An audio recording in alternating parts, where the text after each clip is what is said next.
नाही तर गोड असो, ती जर पोटात गेली तरच काम करणार आहे. वाक्य पुन्हा ऐका. गोळी कडू असो नाही तर गोड असो, ती जर पोटात गेली तरच काम करणार आहे. आपल्याला वाटतं बा ही तरुण पोरं कीर्तनाला येतात. आता तुमच्या गावात बरं आहे, तुमच्या गावातली सगळी तरुण पोरं कीर्तनाला सप्ताला कशी पुढे बसतात? तरुण पोरं कुठं बसतात? आता हे पॅक बंद आहे, नाही तर त्या अंधार शोधतात. मग अंधारातून तो मोबाईल काढतो बाहेर. काय करतेस पिलू? कशीस पिलू? बरी आहेस ना पिलू? कीर्तनाला आलोय पिल्लू. कोल्डे महाराजांचं कीर्तन चाललंय पिल्लू. घरी मम्मीला समजेल म्हणून तुला इथे येऊन SMS करतोय पिल्लू. पिल्लूच्या नादात आमचं गेलं डोक्यावरून. आता तुम्ही काही सोपे आहेत का? तुम्ही काही सोपे आहेत? अहो तुम्ही कीर्तनाला आले तर शेजारीला म्हणती कष्ट करून पप्या वाढवला आणि काल बायको नाही आली. आता बायको तर मिळतच नाही म्हणा. तो तर लय अवघड खेळ झाला महाराज. पप्या कष्ट करून वाढवला आणि त्याला बायको मिळाना. आणि जवळ जवळ शेतकऱ्याच्या पोरांना आता बायको मिळत तुमच्या का कसं काय बो? तांदळाच्या वासाने येतात का पुरी? शेतकऱ्याच्या पोराला पोरगी मिळत, आपल्या पप्याला गुड्डी मिळत. आता महिला वर्ग मी तुमच्या मुलासारखा आहे. तुम्हीच मला आता खऱ्या अर्थानं भगवान परमात्म्याची शपथ घेऊन सांगा, इथं बसलेली कोणती आई आपली पोरगी शेतकऱ्याच्या पोराला द्यायला तयार आहे?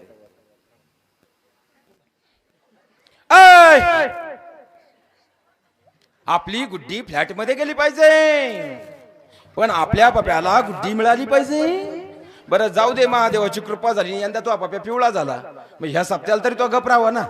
तू याही सप्त्याला गपरायनी तू शेजारीला म्हणती 200 रुपयाने दुसऱ्याच्या बांधाव काम करून पप्या वाढवला आणि काल बायकून आली तर बायकोच्या पदराखाली गेला. या नादात आमचं गेलं आजपर्यंत डोक्यावरून. तुम्ही हसता महाराज, तुम्ही काही सोपे आहे का? तुम्ही सप्त्याला आले का तंबाखू चुना काढला का शेजारी असा पाहता याची पोरगी लग्नाला आहे. पाऊस पाणी यंदा चांगला आहे, पीक चांगलं आलंय, तुमची पोरगी लग्नाला आहे कळलं ना. आपल्या घरी तर दिवटा जन्माला आलाय. यंदा आहे कर्तव्य. आता तुळशीचं लग्न झालंय, मग यंदा करून टाकू. तो नामपरला गावातून गेला तर काला झाल्यावर गावात आला. पण तुमच्या या सगळ्या खेळात आजपर्यंत आमचं गेलं डोक्यावरून. म्हणून आज तरी आपले कान आणि डोळे इकडे करा. आता झाली चिंतनाला सुरुवात. विठ्ठल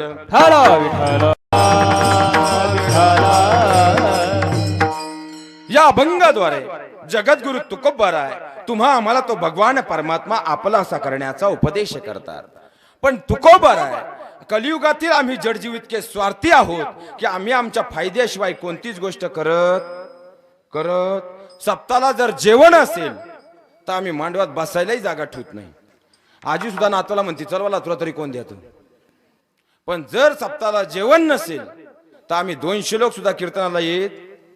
एकदा जोरदार टाळ्या तुमच्या सगळ्यांसाठी झाल्या पाहिजेत महाराज. कारण जुन्नर तालुक्यात 9 ते 11च्या कीर्तनाला एवढी गर्दी पहिल्यांदाच पाहिली. महाराज जर सप्त्याला जेवण नसेल तर 50 सुद्धा राहत नाहीत. हे 2 एकूण 12 हा एक महादेव संपली बा पुढे. लय अवघड आहे. बरं जे तर ते सुइचित नाही ना महाराज. ते निम्या गोदड्या घेऊनच येते जसे तमाशाला आले. लय अवघड राहतंय महाराज. खऱ्या अर्थानं तुमचे खरंच ऋण व्यक्त करतो. पण एक गोष्ट लक्षात घ्या, अशी अवस्था आमची आहे, आम्ही स्वार्थाशिवाय कोणतीच गोष्ट करत नाही. मग तुकोबार आहे, तुम्ही जर आम्हाला सांगताय का तो भगवान परमात्मा आपलासा करून घ्या, पण त्यानं काय होईल? तुकोबार आहे सांगता कानाचे पडदे उघडे ठेवून ऐका. मनुष्याचा जन्म झाल्यापासून मृत्यूपर्यंत प्रत्येकाची धडपड सुखासाठी चाललेली आहे. मनुष्य रात्रीचा दिवस करतो, हाडाची काढ करतो, रक्ताचं पाणी करतो, कष्ट करतो, पैसा कमवतो. कशासाठी? माझ्यासाठी. कशासाठी? सुखासाठी. सुखासाठी पैसा कमवतो, सुखासाठी बंगला बांधला. 58 वर्ष तुम्ही मुंबई पुण्यात फाटकी लुंगी लावून प्रपंच केला. 58ला रिटायर्ड झाले आणि गावाला आले. आता गावाला आल्यावर तुम्ही पहिलं काम काय करता? हानली कुदळ. आता प्रत्येक गावात एक टोळी आली. तुमच्या गावात आली का नाही माहित नाही. मुंबई पुण्यातून कोणी सर्व्हिस घेऊन येऊ द्या, त्याला मोकळं करेपर्यंत ही टोळी सोडित नाही. या रावसाहेब, बसा रावसाहेब, थोडीशी गरज आहे द्या रावसाहेब. 2च वर्ष गेले मोकळा रावसाहेब. मावस बहीण होती, हा मुंबईला गेला, तिने दरवाजा लावून घेतला. पण हा रिटायर्ड होऊन गावात आला, एवढीच बातमी तिला कळाली. आली दुसऱ्या दिवशी इष्टीने, कसा आहेस दादा, बरायस ना दादा, थोडीशी गरज आहे दे दादा, मोकळा दादा. 2च वर्ष गेले, 25 लाख बंगल्यात गेले, 25 लाख पाहुण्या रावळ्यांनी जिरवले. घाला मोकळा दादा. अहो दारावरचं कुत्र सुद्धा भाकर मिळाली तर राहत. एखादा म्हटला बा महाराज असं का बोलले, घ्या पुरावा, हे जग दिल्या घेतल्याचे अंतकाळीचे. सुखासाठी बायको केली, 1 लाख हॉलला दिले, 50,000चे येड्यांना फेटे घातले आणि 8,500ची ती फुलाची गाडी सजून बायको घरी आणली. आता ती बायको आणाय सुद्धा 8,500 लागत आहेत महाराज गाडी सजवाय. बरं, फुलाची गाडी सजून जी बायको आणली ती तुम्हाला काय म्हणती? तुम्हाला काही कळत तरी आपलं येडं म्हणतं बायको प्रेम करती. बायकोच्या प्रेमा सुद्धा झटकाय भाऊ. ती जर म्हणली ना, एजी पागल होतो गडी, ओजी पागल झाला. एजीचा अर्थ काय? ए गाढवा. ओजी ओय गाढवा, सुनोजी सून गाढवा. आता 2 महिने झाले नाही महाराज, ऑफिसला बसलो होतो, एक पोरग धावत आलं. म्हणलं का रे भाऊ काय झालं? लईच आनंदी. तो म्हणला काय सांगू महाराज, नवीन कपडे घेतले आणि नवीन कपडे घातल्यावर बायकोला विचारलं कसा दिसतो. ती म्हणली तुम्हाला खरं सांगू का, 3 महिन्यापूर्वी श्रावण येऊन गेला. श्रावणात मला सोमवारी उपवास, गुरुवारी उपवास, शनिवारी उपवास आणि रविवारी उपवास. श्रावणात मी खोटं बोलत आणि तसंही आम्ही खोटं बोलत. त्यानंतर गणपती बसले. आता गणपती तर कडक 11 दिवस उपवास आणि त्यानंतर आलं नवरात्र तर मीच कडक लक्ष्मी. त्याच्यामुळं खोटं बोलायचा विषय येत. पण तुमचं सौंदर्य पाहून मला संस्कृतचा श्लोकच म्हणावा असं वाटतो. म्हणलं काय म्हणली रे? लई भारी बोलली महाराज. अरे भाऊ म्हणली काय? लई भारी बोलली महाराज. अरे भाऊ म्हणली काय? ती म्हणली मेघनादी अरितात वधी त्या नराला, ते नाम असे द्वादश महातील 5व्याला. त्याची संहिता जपदती अस्तमानी, तैसे तुम्ही दिसता मजला मनी. महाराज काय भारी बोलली. म्हणलं याचा अर्थ काय रे? म्हणला काय माहित भाऊ. म्हणलं मी सांगतो ऐक. मेघनादी अरितात वधी त्या नराला. मेघनाद रावणाचा मुलगा, त्याचा ज्यानं वध केला तो लक्ष्मण आणि त्याचे वडील म्हणजे राजा दशरथ. मेघनादी अरितात वधी त्या नराला, ते नाम असे द्वादश महातील 5व्याला. या राजा दशरथांच्या हातून अनावधानानं जो बाळ मारला गेला तो बाळ श्रावण. ज्या महिन्यात श्रावण बाळ ज्या महिन्यात मारला गेला तो बाळ, तो महिना श्रावण. त्याची संहिता जे पुजती अस्तमानी. उघडा शतकोटी ग्रंथ. अस्तमानी म्हणजे अमावस्या. या श्रावण महिन्यातल्या अमावस्येला कोणता सण येतो? बैल पोळा. त्या दिवशी काय केलं जातं? बैल सजवला, तैसे तुम्ही दिसता, तैसे तुम्ही दिसता मजला मनी विठ्ठल. विठ्ठला विठ्ठला विठ्ठला विठ्ठला.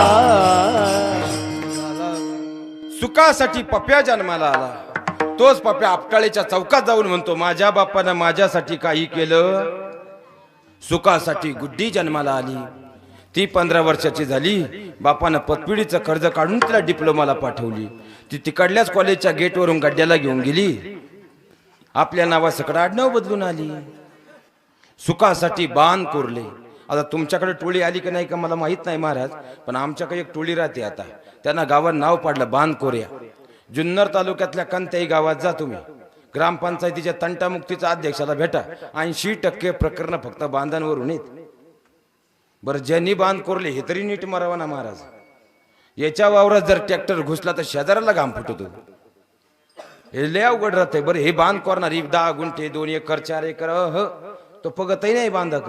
5 एकर 10 एकर 15 एकर 20 एकर यांनी तडाखा लावलाय बांध कोरायचा सध्या. याच्या वावरात ट्रॅक्टर आला का शेजाऱ्याला घाम फुटलाच. बरं, हा गेला तर सरळ नाही गेला. हा गेल्यावर पहिल्या पोराने याचा अंगठा घेतला आणि मग रडायला सुरुवात केली. शेवटी आयुष्यभर ज्या भाऊबंधांबरोबर भांडला त्यांनीच खिशातला ठोकळा कपाळावर विठ्ठल विठ्ठला विठ्ठला विठ्ठला विठ्ठला विठ्ठला. सुखासाठी बायको केली, सुखासाठी मुलं झाली, सुखासाठी पैसा कमवला, सुखासाठी बाण कोरले. बसलेल्या कुणीही सांगावं सुख मिळालं महाराज? सुख मिळालंच नाही. याचं एकमेव कारण सुखाचा पत्ता आम्हाला समजलेला. प्रत्येकाची तळमळ सुखासाठी चाललेली आहे. सुखा लागे करीत असे तळमळ, प्रत्येकाची तळमळ सुखासाठी आहे, पण सुख मिळालं सर्व सुखाची आशा जन्म गेला, सर्व सुखाची आशा जन्म गेला, यज्ञ नाही केला, ज्ञान मुक्ती यज्ञ नाही केला, दिशाची न पावला, हिंडता दिशाची न पावला, माया व्यक्तीला जीव माझा, माझे सोडित नेनची पोरी, माझे सोडित नेनची पोरी, जीव माझा माझे स्वहित नेनती कोणी, माझे स्वहित नेनती कोणी. लक्षात घ्या महाराज, जन्मापासून मृत्यूपर्यंत सुखाच्या शोधामध्ये आम्ही फिरत राहिलो, पण वास्तव सुख मिळालं तुकोबराय सांगतात, जर तो भगवान परमात्मा आपलासा केला तर खऱ्या अर्थानं तुला अंतपार सुखाची प्राप्ती होईल. तरी तुकोबराय पहिल्या चरणातला तिसरा प्रश्न आमचा बाकी आहे, याला काही पुरावा? कारण पुराव्याशिवाय आम्ही विश्वास ठेवत नाही. तुकोबराय सांगतात, कानाचे पडदे उघडे ठेवून ऐका. तो भगवान परमात्मा खऱ्या अर्थानं वयाच्या 7व्या वर्षी माझ्या नामदेवरायांनी आपलासा केला. खऱ्या नामदेवरायांच्या ताटात भगवान परमात्मा स्वतः जेवायला आले महाराज. तो भगवान परमात्मा तुकोबरायांनी आपलासा केला, अन्नातील विषाची जागा अमृताने घेतली महाराज. तो भगवान परमात्मा खऱ्या अर्थानं आत्मानुभवाने एकनाथ महाराजांनी आपलासा केला. देव सालगडी श्रीखंड्याहून राबला महाराज. तो भगवान श्रीखंडा चंदन उगाळून करी, श्रीखंडा चंदन उगाळून करी, श्रीखंडा चंदन उगाळून करी, श्रीखंडा चंदन उगाळून करी. वस्त्र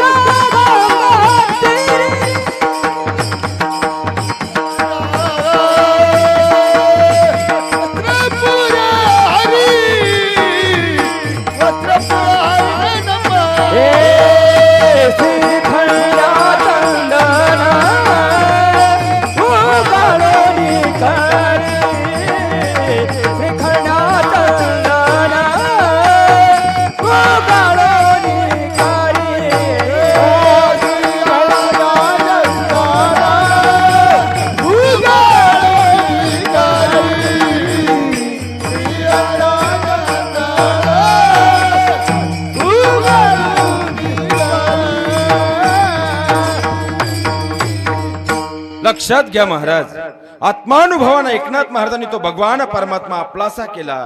देव सालगडी श्रीखंड्याहून राबला महाराज. तो भगवान परमात्मा खऱ्या अर्थानं माझ्या जनाईनं आपलासा केला. जनाईचं दळण काढायला स्वतः भगवान परमात्मा स्वतः आले महाराज. तो भगवान परमात्मा सखून आपलासा केला. सखूसाठी भगवान परमात्मा स्वतः संत सखू होऊन आले महाराज. म्हणून जगद्गुरु तुकोबराय तुम्हा आम्हा कलियुगातील जडजीवांना उपदेश करतात की जर अंतपार सुखाची प्राप्ती करायची असेल तर तो भगवान परमात्मा आपलासा करून घ्या. अभंगाच्या प्रथम चरण. आपुला तो एक देव करुणी गावा, आपुला तो एक देव करुणी गावा, आपुला तो एक देव करुणी गावा, आपुला तो एक देव करुणी गावा, आपुला तो एक देव करून घ्यावा,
हो तेरे बिना जीवा सुख नोए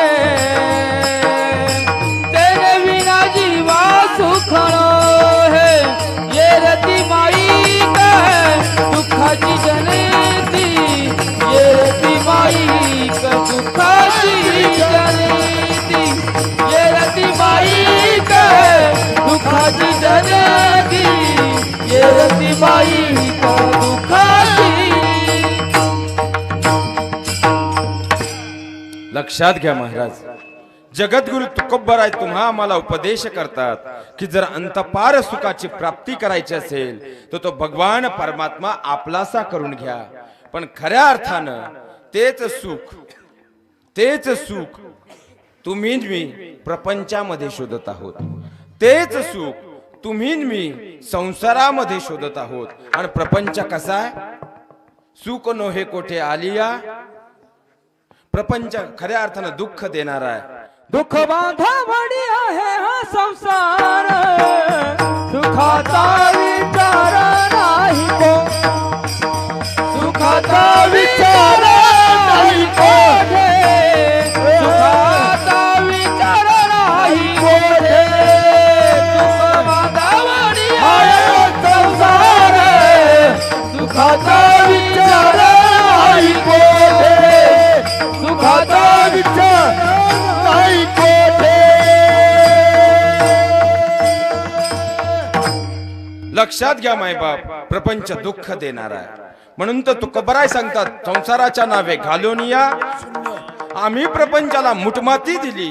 मग तुकोबराय पुन्हा आमचा प्रश्न जागृत होतो की जर तुम्ही म्हणताय प्रपंच दुःख देणारा आहे, प्रपंच वाईट आहे, तर तुमच्यासह तो आदी संतांनी केलेला, मग तुमचं हे बोलणं दुटप्पीपणाचं होत नाही का?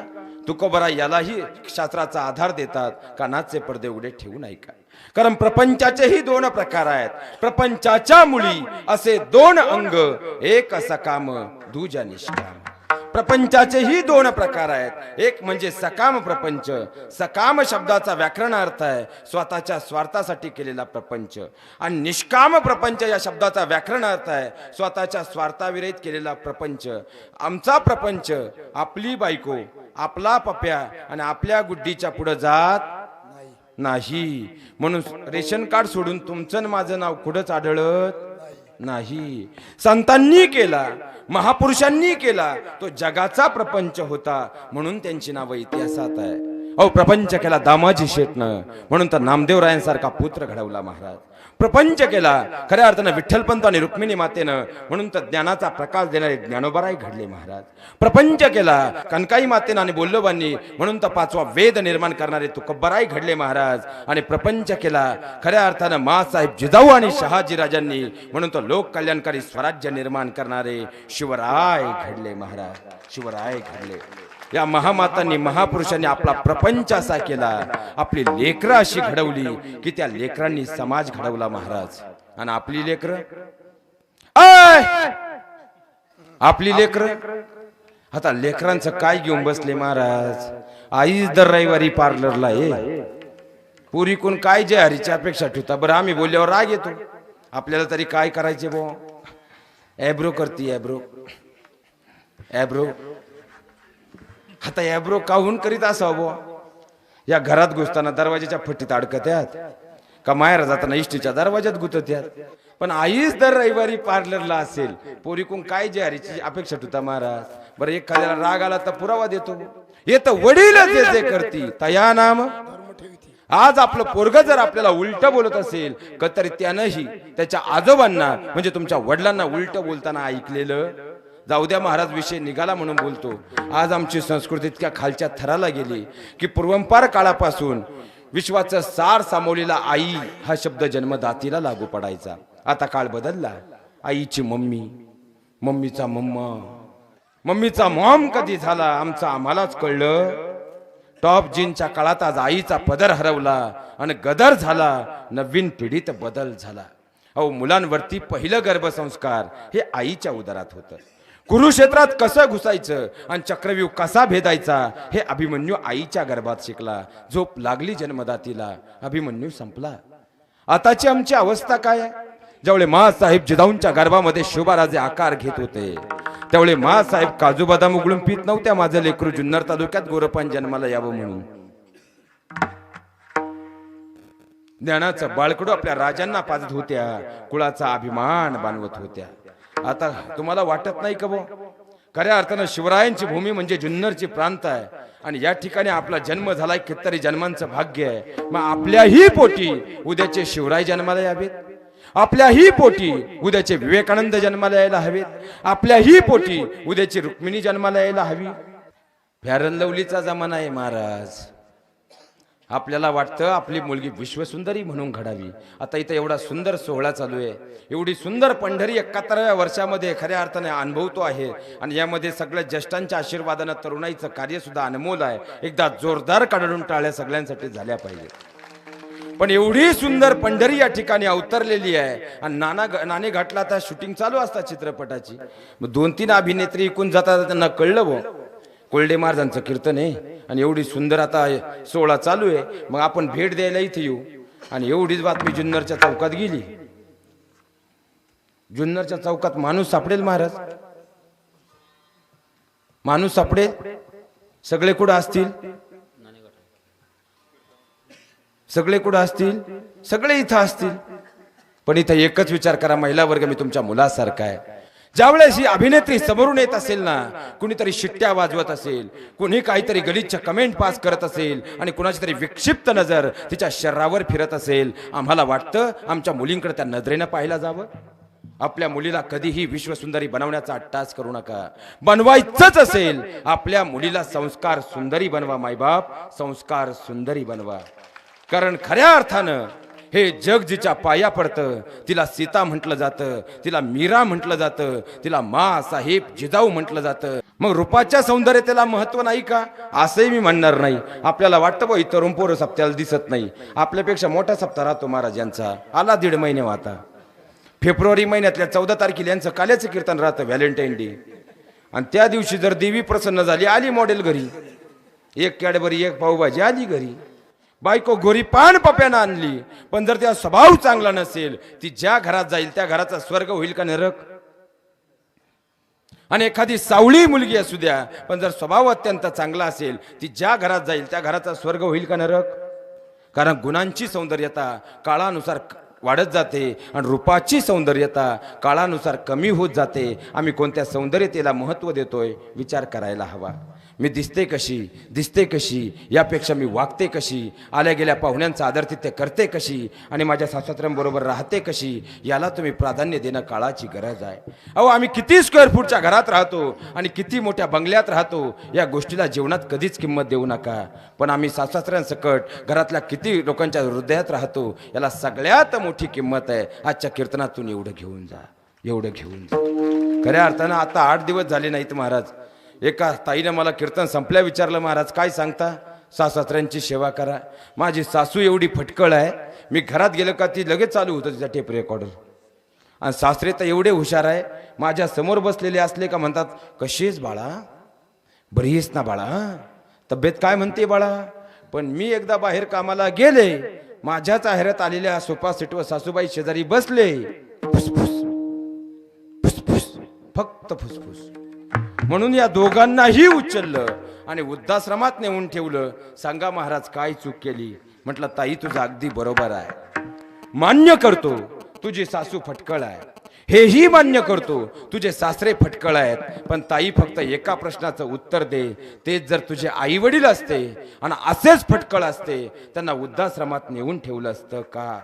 आजच्या कीर्तनातलं दुसरं वाक्य, तुळशीचं लग्न लागलं. आता लग्न करताना आपल्या मुलीला कधीच हे आजपासून शिकू नका, तुझं घर बदलणार आहे. आजपासून तिला एकच गोष्ट सांगा, बाई तुझ्या घराबरोबर तुझं मन तुला बदलावं लागणार आहे. कारण तू ज्या घरात जाणार आहे त्या घराचा स्वर्ग करायची तुझ्या खांद्यावर जबाबदारी आहे, खांद्यावर जबाबदारी आहे. तुम्हालाही भाऊ आहे ना, तुमच्या भावानं जर तुमच्या आईला घराबाहेर काढलं तुम्हाला कसं वाटेल. आणि मग तुम्ही मला सांगा का, कसं वाटेल, कसं वाटेल, वाईट वाटेल ना. आणि मग तुम्ही आपल्या सासऱ्यांना ज्यावेळी त्रास देता त्यांना कसं वाटत असेल. विचार केलाय, आम्ही विचार केलाय.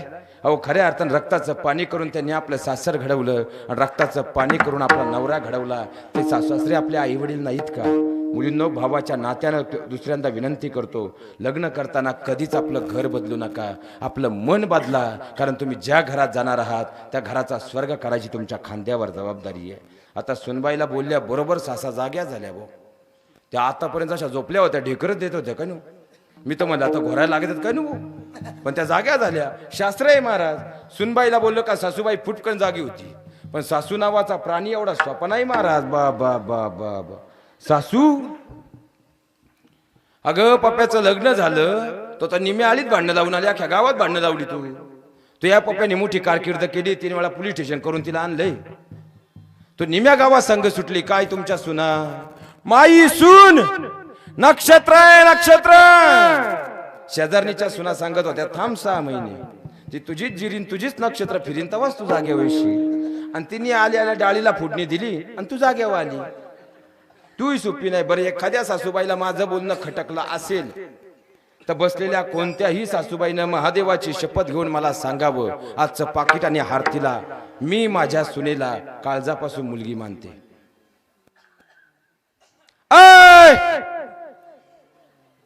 मी माझ्या सुनेला मुलगी मानते. आपल्या मुलीकडून जर आपल्या मुलीला गोल चपाती बनवता आली नाही ना, आपण तिचा हात धरतो, लाटणं पळपट घेऊन तिला चपाती बनवायला शिकवतो. पण आपल्या सुनेकडून चपातीचा नकाशा चुकला, आपण तिच्या आई वडिलांचा उद्धार करतो. आपण खरंच तिला आपली मुलगी मानतो का? आपल्या मुलीकडून एखादी चूक झाली, घराचा दरवाजा बंद करून असेल तो विषय घरात मिटवतो. पण सुनेकून एखादी चूक झाली, आपण शेजारच्या घरी जाऊन तिच्या नावाचा गजर करतो. आपण खरंच तिला आपली मुलगी मानतो का? स्वर्ग नरक कुठं वरती नाही तो, त्याची जीवनात कधी अपेक्षाही धरू नका. स्वर्ग नरक म्हणजे आपल्या घराची 2 दारं आहेत. ज्या घरामध्ये सासू सुनेचं नातं भक्कम आहे ते घर म्हणजे स्वर्ग आहे. जिथं सासू सुनेचं पटत नाही ते घर म्हणजे नरक आहे. अहो महाराज, महाराष्ट्रभर फिरताना आम्ही अशी काही घरं पाहिली आहेत महाराज. अवघ्या 3-3 वर्षाची लेकरं आहेत आणि दरवाजात 2-2 तास उभी राहतात का? माझ्या आईकडे गेलो माझ्या आजीला राग येईल, आणि माझ्या आजीकडे गेलो माझ्या आईला राग येईल का? आईन आजी बोलत नाही. महाराष्ट्रातल्या 3 वर्षाच्या लेकराची जर ही अवस्था असेल, इथं उभं राहून मी कोणतं मोक्ष आणि अध्यात्म सांगायचं? सगळ्यात मोठा प्रश्न आहे हा. दिवसभर करता माणूस तुमच्या घरातला मरमर काम करतो, दिवसभर शेतामध्ये राबतो, संध्याकाळी 6 वाजता घरी आला आणि जर तो बायकोच्या जवळ गेला ना तर आई काय म्हणते? 200 रुपयानं काम करून पप्या वाढवला, काल बायको नाही आली, बायकोच्या पदराखाली गेला. आणि जर दिवसभर संध्याकाळी घरी आल्यानंतर आईच्या जवळ गेला, आईच्या जवळ गेल्यानंतर आई काय म्हणते? बायको काय म्हणते? आमचे हे चांगले आहेत पण आमचे हे मम्माच बो आहेत. तो म्हणतो आईचाही पदर नको बो, बायकोचाही पदर नको बो, चला गावातल्या कट्ट्यावर. आता संध्याकाळी 9:30च्या पुढं कट्ट्यावरच्या अवलादी सोप्या राहतात का मारा? निम्या 90 हानेल. घे चमच्याभर, घे चमच्याभर, घे चमच्याभर. घेतली चमच्याभर, आला डुलत घरी. चूक त्या मुलाची. अहो आपल्या घरातलं जसं वातावरण असणार आहे ना, अशी आपली पुढची पिढी घडणार आहे. जर आपल्या घरातलं वातावरण योग्य नसेल तर पुढच्या आपल्या 7 पिढ्या मातीमोल झाल्याशिवाय राहणार. एखादा म्हटला बाबा महाराज असं का बोलले? घ्या पुरावा. उडत ज्ञानेश्वरी, काढा पहिला अध्याय, 36 क्रमांकाची ओवी. जैसे मूळ सिंचिते सहजे, शाखा पल्लव संतोषजी. जर मुळाला पाणी घातलं, झाडाची पानं फुलं प्रफुल्लित होतात. कुटुंबाच्या मुळाशी संस्कार पेरा, 7 पिढ्या घडल्याशिवाय राहणार नाही. विठ्ठल. परत जाऊ द्या महाराज, आलोय तर तुमच्या घरातली भांडणं मिटूनच जातो मी. तुमच्या घरात भांडणं तरी काय आहेत? असं आपण समजू बा तुमच्यावर 5 लाख रुपये कर्ज आहे, ते असूच शकत नाही. तुमच्यावर 5 लाख रुपये कर्ज आहे, तुम्ही टेन्शन घ्याल महाराज? तुम्ही सगळे चेहरे इकडे फिरवाल दिल्लीकडे. आता सरकार स्थापन झालंय, येऊ द्या कर्ज माफी. आपण कर्जाचं टेन्शन घे. आपल्या डोक्यात सध्या 2च खटक्या चालू आहेत. तुम्ही तर मानाच वर केले भाऊ, आपल्या घरातलं टेन्शन महाराजाला कळलं कसं? पण तुमच्या सगळ्यांच्या डोक्यात 2च प्रश्न आहेत महाराज. पहिला प्रश्न, बायको आपला ऐकत? आता एवढ्यात काय वळखणार आहे ती तुम्हाला? बायको आपला ऐकत आणि पोरं आपला ऐकत? तुमच्या डोक्यात सुद्धा एकच खटके चालू आहे. आपला नवरा आपल्याला काळजात ठेवत ठेवत नाही. याच्यापेक्षा वेगळं टेन्शन तुमच्या घरात आहेच काय महाराज सांगा.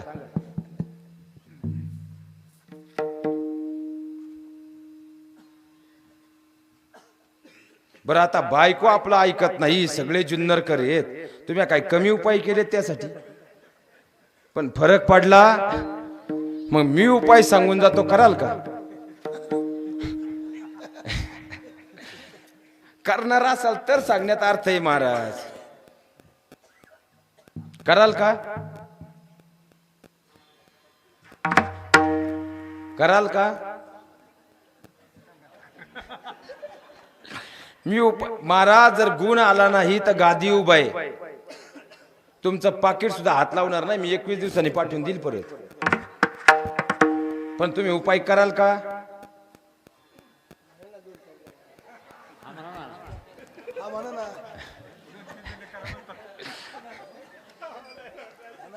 तुमच्या डोक्यात खटकी एकच राहिली महाराज, आपण हा म्हणावं तर लोकांना कळलं आपली बायको आपला ऐकत. लय अवघड आहे महाराज, बायको आपला ऐकत. मग तिच्यावर तुम्ही भरपूर उपाय केले नाही, तेवढे मंत्र फुकले पण फरक पडला. मग आज मी तुम्हाला उपाय सांगून जातो, करून पहा. जर नाही फरक पडला तर पाकिट पाठवून देईल महाराज. पण मग तुम्ही उपाय कराल ना? आजपासून एकच करायचं महाराज, कराल ना? आजपासून एकच करा, बायकोचं ऐका.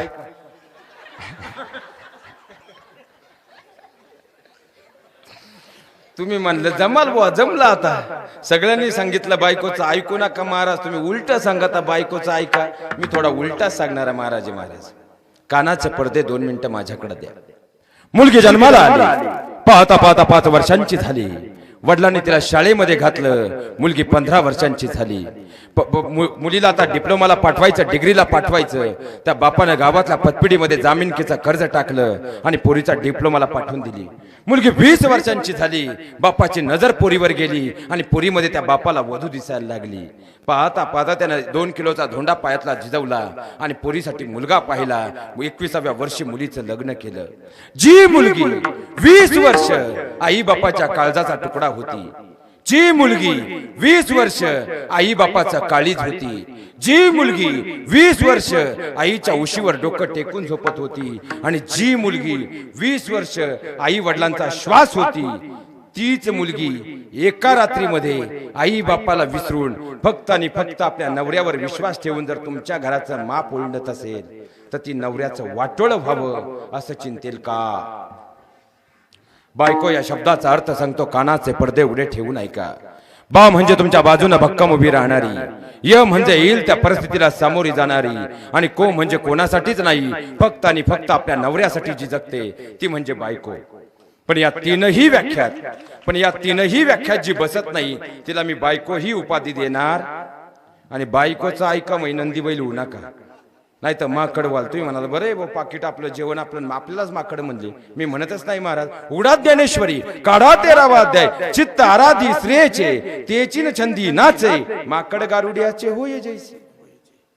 बायकोचं ऐका म्हणजे बायकोचे गुलाम होऊ नका, पण तिने दिलेल्या सल्ल्यांवरती मात्र कधी कधी विचार करा. मान्य आहे पुस्तकी ज्ञान तुमच्याकडे अधिक आहे, पण व्यवहार ज्ञान मात्र तिच्याकडे अधिक आहे, हे मान्य करावंच लागेल. मुलांचा अभ्यास घेताना ती शिक्षण मंत्री होते, घरातल्या प्रत्येकाचं मन सांभाळताना गृहमंत्री होते, महिन्याचा बाजार हाट करताना ती अर्थमंत्री होते, आणि नवरा जर अर्ध्यावर डाव मोडून गेला कुटुंबाची जबाबदारी खांद्यावर घेऊन मुख्यमंत्री सुद्धा होते. बायकोर विनोद अनेक झाले, विनोदी कविता अनेक आल्या, विनोदी चित्रपट अनेक आले, पण इथं बसलेल्या कुणाच्याच जीवनाचा आजपर्यंत त्याच्या बायकोनं विनोद होऊ दिला नाही. हे सगळ्यात मोठं वास्तव आहे, सगळ्यात मोठं वास्तव आहे. एखादा म्हणेल महाराज आमच्या घरातली खटकी तुम्हाला काय माहिती? अहो आमच्या घरातलं वातावरण असं आहे, तिच्या भावाला द्यायचे पैसे म्हणलं का ती फुटफुट उड्या आणती, आणि माझ्या भावाला द्यायचे म्हणलं का ती डोळं मोठं करते. मी तुमच्या भावांमध्ये भांडणं लावायला आलोच नाही, पण एक मर्म तिच्या काळजातलं सांगतो. तिच्या भावाला दिलेले पैसे रात्रीच्या 12 वाजता सुद्धा दाम दुप्पट आणायची तिच्यामध्ये ताकद आहे, आणि आपल्या भावाला दिलेले पैसे अडचणीच्या काळात सुद्धा मागताना आपली जीभ 10 वेळा जड होते, हे सुद्धा वास्तव आहे. तुम्हाला बरं वाटलं, पण खऱ्या अर्थानं तुम्हाला एक सांगतो, तुम्ही सोप्या राहिल्या नाहीत. या 5 वर्षामध्ये तुम्ही ज्या घरात गेलात त्या घराला 2 वर्षामध्ये भिंत घातली, अनेक उदाहरणं आहेत. तुम्ही ज्या घरात गेलात त्या घरामध्ये बहीण भावाच्या नात्यात मिठाचा खडा बांधलात, अनेक उदाहरणं आहेत. तुम्ही ज्या घरात गेलात त्या घरातल्या 2 भावांमध्ये वितुष्ट निर्माण केलं, अनेक उदाहरणं आहेत. आणि तुम्ही ज्या घरात गेलात त्या घरात तुमच्या नवऱ्याला त्याच्या आई वडिलांपासून तोडलं, अनेक उदाहरणं आहेत. माझ्या बहिणींनो, विनंती करून तुमच्या चरणाला स्पर्श करून एक विनंती करतो. तुम्हाला वाटतं ना आपला नवरा आपल्याला काळजात ठेवत नाही, पण त्या बिचाऱ्याने तुम्हाला आजपर्यंत कधीच सांगितलं नाही, तो कधीच तुमच्या बरोबर स्पष्ट बोलला नाही. पण तुमच्या अगोदर त्याच्या काळजात ज्या आईनं दुसऱ्याच्या बांधावर 200 रुपयानं काम करून त्याला वाढवलं, आणि ज्या बापानं स्वतःला घामाच्या रक्तामध्ये भिजवलं, घामाच्या थेंबात भिजवलं आणि त्याला घडवलं, ते आई बाप त्याच्या काळजात आहेत. तुम्हाला वाटतं ना आपल्या नवऱ्यानं आपल्याला काळजात ठेवावं, आजपासून एकच गोष्ट करा, त्याच्या काळजात असणाऱ्या त्याच्या मात्या पित्याची म्हणजे तुमच्या सासऱ्यांची सेवा करा. तो तुम्हाला काळजात ठेवल्याशिवाय राहणार नाही, काळजात ठेवल्याशिवाय राहणार नाही. अहो, खऱ्या अर्थानं तुम्हाला दुसरी महत्वाची गोष्ट, त्याचा सक्का भाऊ त्याच्याबरोबर भांडत असेल, त्याचा सक्का भाऊ त्याला शिव्या देत असेल, तुम्हाला अनेक पाहुणे रावळे असतील, पण रात्रीच्या 1 वाजता जर वेळ आली तर धावून येणारा फक्त आणि फक्त त्याचा सक्का भाऊ आहे. 2 भावांमध्ये कधी भिंत घालू नका. तिसरी महत्वाची गोष्ट, तुमच्या भाऊजाईनं जर तुमच्या भावाला तुमच्यापासून तोडलं, तुम्हाला कसं वाटेल हो? आणि तुम्ही आपल्या नवऱ्याला त्याच्या बहिणीपासून तोडताय. तो लहान होता ना, त्याची बहीण त्याच्या हातामध्ये चॉकलेट देत होती आणि तो दिवसभर ते चॉकलेट खात नव्हता. दुसऱ्या दिवशी परत ताई ताई म्हणत आपल्या बहिणीला देत होता. त्या बहीण भावाच्या नात्यात कधी मिठाचा खडा बनू नका. आणि चौथी आणि सर्वात महत्वाची गोष्ट, आपल्या नवऱ्याला त्याच्या आर्थिक परिस्थितीवरून कधी टोचून बोलू नका. त्याला गाव भिकारी म्हटलं, त्याला वाईट नाही वाटलं. त्याला समाज भिकारी म्हटला, त्याला वाईट नाही वाटलं. पण ज्या दिवशी त्याच्या आर्थिक परिस्थितीवरून त्याची बायको टोचून बोलली ना, तो तुमच्या समोर काहीच बोलला नाही. पण रात्रीच्या 2 वाजता त्याने उशी तोंडात घातली, अंगावर चादर घेतली आणि हमसून हमसून रडला. का मी माझ्या कुटुंबाला पोसायला पात्र नाही का, ही भावना त्याच्या काळजात निर्माण झाली. अहो, कधी राजाचा रंक होईल आणि कधी रंकाचा राजा होईल, कुणीच सांगू शकत नाही. आपल्या नवऱ्यामागं भक्कमपणे उभे राहा. त्याच्या आर्थिक परिस्थितीवरून त्याला कधी टोचून बोलू नका.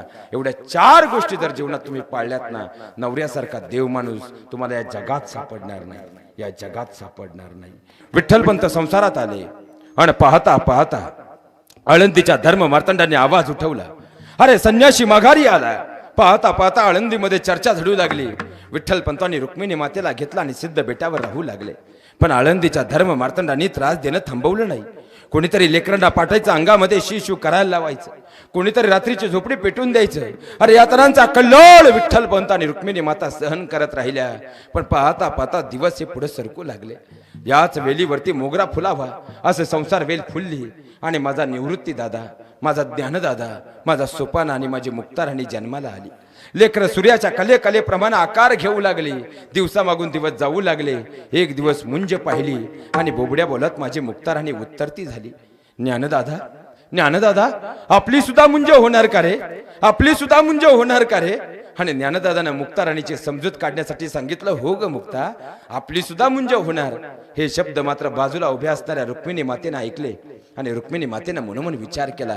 आपल्या लेकरांचं मुंजीचं वय झालं आणि त्यांनी सांगितलं, विठ्ठलपंतांना उत्तर ते झाल्या, स्वामी, आपल्या लेकरांच्या मुंजी करायला हव्या, आपल्या लेकरांना समाजामध्ये स्थान मिळायला हवं.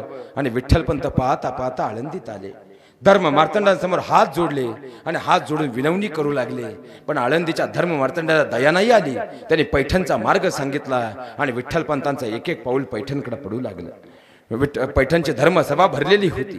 धर्मसभेत विठ्ठलपंत उभे ठाकले आणि पैठणच्या धर्म मार्तंडांनी त्यावर एकच उपाय सांगितला, देहांत प्रायश्चित्त. विठ्ठलपंतांची पाऊलं माघारी फिरली. एक एक पाऊल आता खऱ्या अर्थानं पुन्हा सिद्ध बेटाकडे जात होतं. पहिलं पाऊल पडलं, डोळ्यासमोर निवृत्ती दादा आला. अरे छोटा आहे माझा निवृत्ती, अल्लड आहे माझा निवृत्ती, काय होणार माझ्या निवृत्तीचं, तापड आहे बरं माझा निवृत्ती. पुढचं पाऊल पडलं, डोळ्यासमोर ज्ञानदादा आला. माझ्या ज्ञानाला, देवा, कार ज्ञानाला माझ्या पोटी दिला, ज्ञानाचा सागर आहे माझा ज्ञाना, त्याला पोरकं करून जावं लागणार आता. पुढचं पाऊल पडलं, डोळ्यासमोर सोपाना आला, काय होणार माझ्या सोपानाचं. पुढचं पाऊल पडलं, डोळ्यासमोर मुक्ताराणी आली, काय होणार माझ्या मुक्ताचं. अरे छोटासा बाप कसाही असू द्या, पण बापाचा सगळ्यात जास्त जीव मात्र लेकीवर असतो. मुक्ता राणीने दुरदुडा धावत यावं, गळ्यात मिठी मारावं, मांडीवर बसावं, गालाचे मुके घ्यावेत. सगळं चित्र डोळ्यासमोरून चित्रपटाप्रमाणे सरकू लागलं आणि डोळ्यांमध्ये आसव थांबवत विठ्ठलपंत पाहता पाहता आळंदीत आले. सिद्ध बेटावर रुजू झाले. रात्रीची वेळ होती. आतमध्ये मुक्ता राणीचं डोकं मांडीवर घेऊन रुक्मिणी माता त्या ठिकाणी आपल्या लेकराला निजवत होती. बाहेर पावलांचा आवाज ऐकला आणि मुक्ता राणीचं डोकं खाली ठेवलं आणि रुक्मिणी मातेने झोपडीची ताटी उघडली. आतमध्ये विठ्ठलपंत प्रवेश करते झाले. विठ्ठलपंत आत आले आणि रुक्मिणी मातेने विचारलं की स्वामी आलात तुम्ही? हो रुक्मिणी. आळंदीला गेला होतात? हो रुक्मिणी. आळंदीच्या धर्म मार्तंडांनी काय सांगितलं? त्यांनी पैठणचा मार्ग सांगितला रुक्मिणी. मग तुम्ही पैठणला गेला होतात? हो रुक्मिणी. मग त्यांनी काय सांगितलं? आणि उसासा टाकून विठ्ठलपंत उत्तरले, देहांत प्रायचित्त. कानाचे पडदे उघडे ठेवून ऐका. त्यानंतर रुक्मिणी मातेने दिलेलं उत्तर होतं, स्वामी कधी निघायचं? पतीची या मता अनुसरुनी पतिव्रता. ज्या सीता मातेचं पाऊल कधी मातीवर पडलं नाही, विवाह झाला आणि 1 महिन्यामध्ये वनवासाला जाण्याचा प्रसंग उभा ठाकला आणि पाहता पाहता प्रभू रामचंद्र उत्तरते झाले, सीता येऊ नकोस माझ्या सोबतीनं, येऊ नकोस माझ्या सोबतीनं. अगं तू नाजूक सुकुमार. सीता मातेने दिलेलं उत्तर होतं, स्वामी माझा विवाह तुमच्याशी झालाय, या महलाशी नाही. माझा विवाह तुमच्याशी झालाय, तुमच्या संपत्तीशी नाही. जिथं जिथं फुलं असतील तुम्ही पुढे असाल, जिथं काटे असतील मी पुढे असाल. असे सोबतीनं चाललो. 14 वर्षाचा वनवास आनंदानं पार होईल. अहो खऱ्या अर्थानं भांडणं कुणाच्या घरात होत नाही तो? भांडणं प्रत्येकाच्या घरात होतात, पण ती जर दरवाजाच्या बाहेर आली तर गाव त्याची फक्त मजा पाहतं. जर ती घरातच मिटवली आणि घराला जर स्वर्ग केलं तर आपली पुढची पिढी घडेल. पण जर आपल्याला ही मिटवता आलीच नाही आणि आपल्या घरामध्ये खऱ्या अर्थाने या प्रपंचाची जर कुजबुज अशीच सुरू राहिली तर हाच प्रपंच पुढच्या पिढींना सुद्धा नासवल्याशिवाय राहणार नाही.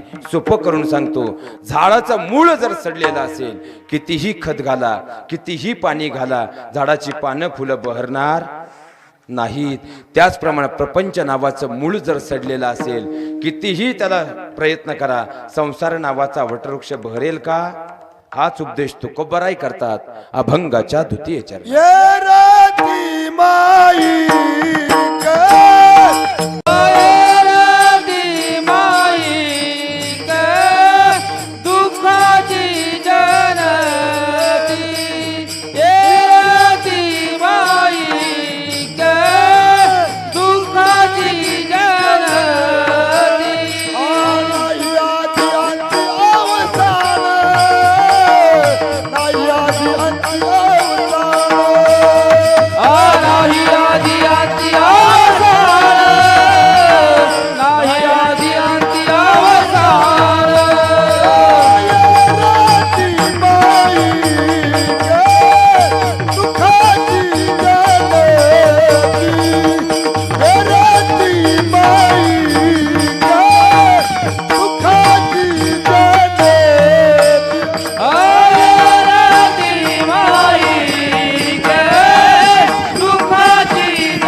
लक्षात घ्या मायबाप, प्रपंच दुःख मूळ आहे, प्रपंच दुःख देणार आहे. पण जर याच प्रपंचाला आम्ही परमार्थाची जोड दिली तर या नासक्या देहाला सुद्धा अविनाशी स्वरूप प्राप्त करून घेऊ शकतो.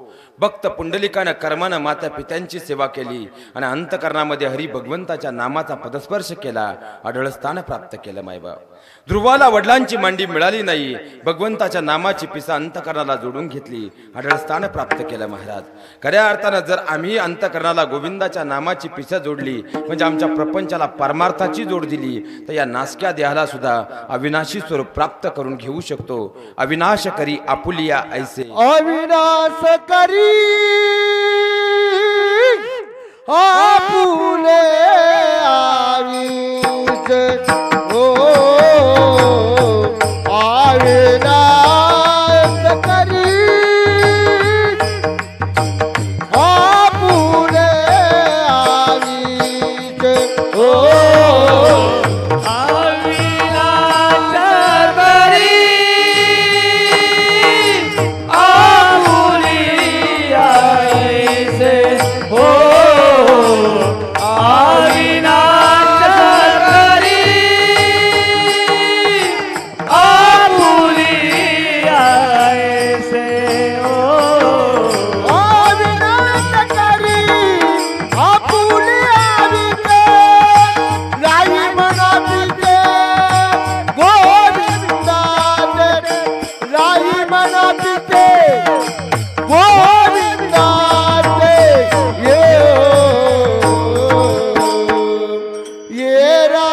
लक्षात घ्या महाराज, प्रपंच दुःख देणारा आहे, प्रपंच दुःखमूळ आहे.